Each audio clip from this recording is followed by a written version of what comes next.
नमस्कार दोस्तों, आज हम इस वीडियो में आपके साथ डिस्कस करेंगे मोटर और इंजन के बीच में क्या डिफरेंस होता है। हमने कुछ फैक्टर को कंसीडर किया है जिसके आधार पर देखेंगे कि कैसे ये दोनों डिवाइस एक दूसरे से अलग होते हैं और दोनों डिवाइसेस का जो मैकेनिज्म है वो अलग अलग होता है और दोनों डिवाइसेस में अलग अलग टाइप के कंपोनेंट्स की अरेंजमेंट होती है।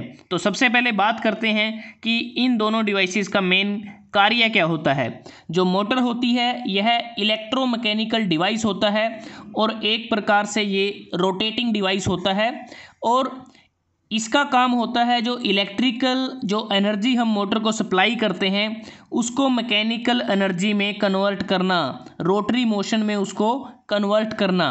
और जो इंजन होता है यह एक मैकेनिकल डिवाइस होता है और एक रेसिप्रोकेटिंग डिवाइस होता है और इसमें जो मेन कार्य इंजन का होता है वो होता है जो फ्यूल की जो केमिकल एनर्जी होती है उसको मैकेनिकल एनर्जी में कन्वर्ट करना, या कह सकते हैं वेरियस फॉर्म ऑफ एनर्जी को मैकेनिकल पावर में कन्वर्ट करना।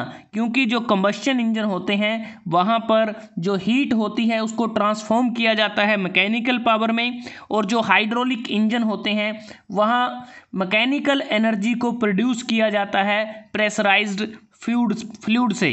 अब बात करते हैं पावर सोर्स या फ्यूल की। मोटर को रन करने के लिए हमें इलेक्ट्रिसिटी की आवश्यकता होती है और इंजन को रन करने के लिए हमें फ्यूल की आवश्यकता होती है।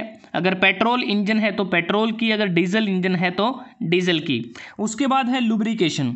मोटर के केस में हमें इसके कंपोनेंट्स को लुब्रिकेट करने की ज़रूरत नहीं होती, लेकिन इंजन के केस में हमें लुब्रिकेशन की आवश्यकता होती है क्योंकि इसमें जो कंपोनेंट्स होते हैं वो कॉन्टीन्यूसली रन करते हैं और उनके बीच के फ्रिक्शन को कम करना होता है।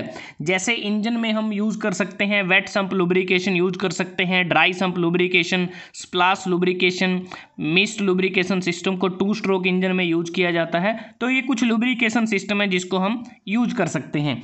उसके बाद है पार्ट्स अरेंजमेंट।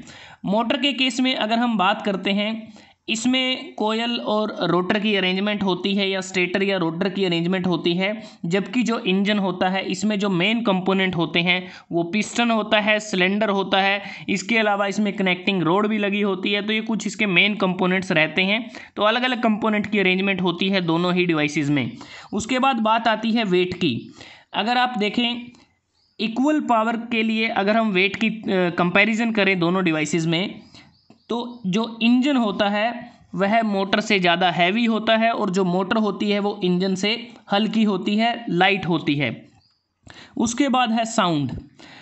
जो मोटर होती है उसकी जो साउंड है वो बहुत कम होती है, लेकिन जो इंजन जब एनर्जी का कन्वर्जन करता है तो उस समय बहुत सारी जो साउंड है उसको ये प्रोड्यूस करता है। तो कह सकते हैं इंजन नॉइसी होते हैं और मोटर ज़्यादा नॉइसी नहीं होती। एफिशिएंसी की बात करते हैं तो मोटर की एफिशिएंसी इंजन के मुकाबले ज़्यादा होती है क्योंकि इसमें जो परसेंटेज होती है लॉस्ट पावर की वो मिनिमम होती है, लेकिन जो इंजन की एफिशिएंसी मोटर के मुकाबले कम होती है। उसके बाद बात आती है एप्लीकेशन की कि दोनों डिवाइसेस को कहाँ कहाँ यूज किया जाता है। मोटर को हम वॉशिंग मशीन में यूज कर सकते हैं, वैक्यूम क्लीनर में यूज कर सकते हैं, होइस्ट में यूज कर सकते हैं, लिफ्ट्स में यूज कर सकते हैं, कंप्रेशन में, कंप्रेसर में, लेथ मशीन पर, कन्वेयर सिस्टम में, ग्राइंडर इत्यादि पर इसका यूज किया जाता है। अगर इंजन की बात करते हैं तो ऑटोमोटिव जितने जैसे कार है, बसेस हैं, ट्रक्स हैं, मोटरसाइकिल पे यूज़ कर सकते हैं, ट्रेन्स में इसका यूज किया जाता है, लार्ज शिप्स में इसका यूज किया जाता है। और जो मोटर होती है मेनली इसके मुख्यतः जो बेसिक 2 टाइप होते हैं, डीसी मोटर और एसी मोटर। एसी को अल्टरनेटिंग करंट से चलाया जाता है, डीसी मोटर को डायरेक्ट करंट से चलाया जाता है। एसी मोटर को इंडक्शन मोटर कहते हैं। और रेसिप्रोकेटिंग जो इंजन होते हैं ये इंटरनल कंबशन इंजन हो सकते हैं या स्टीम इंजन हो सकते हैं। तो दोस्तों आज हमने इस वीडियो में आपके साथ डिस्कस किया मोटर और इंजन के बारे में, और जैसा बात की कि मोटर एक इलेक्ट्रोमैकेनिकल डिवाइस है और इंजन एक मैकेनिकल डिवाइस है। अगर आपको ये वीडियो अच्छा लगा आप इसको लाइक कर सकते हैं, शेयर कर सकते हैं अपने दोस्तों के साथ, स्टूडेंट्स के साथ, और चैनल को सब्सक्राइब करना ना भूलें।